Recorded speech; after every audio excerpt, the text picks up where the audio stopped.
So here's the trap that nobody really talks about. Maybe you have stable income, but maybe it's just one client or maybe it's a job. All in all, it's just possibly one income that's stable enough just to make you feel safe. And the problem is because you feel safe, you never really fully commit to building that next thing, taking yourself to that next level. And people end up doing what I did, just dabbling in stuff for a while, not really fully committing to anything.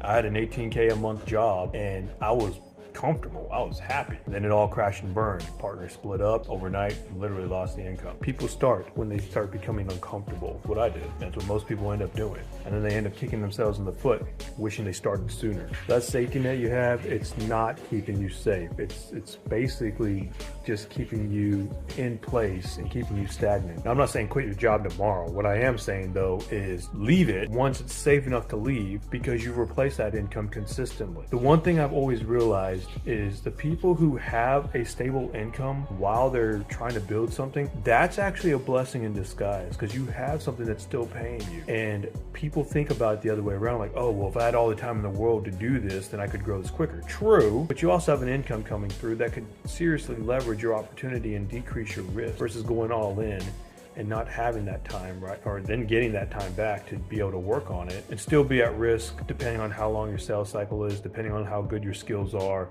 on closing deals and bringing that stuff in. And sometimes things happen that you don't expect. Personal story of mine, I had an AI influencer team that was in charge of doing the creatives, in charge on the back end of selling.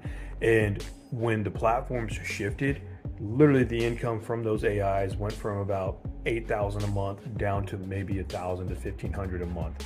That's obviously not enough to sustain a team. I had about 8 people that were working and I had to start figuring out ways to bring in income to start being able to afford to pay them, which in general, you don't want to do that. And so that obviously ended up getting shut down with the team till things stabilized, take the revenue that's coming through still, but it's no longer going to the team, which means I have to do more. Having a stable income on the back end can prevent you from going into a stressful situation like that, where you don't have to worry about, holy crap, like, how am I going to pay my team members or how am I going to pay my next bill?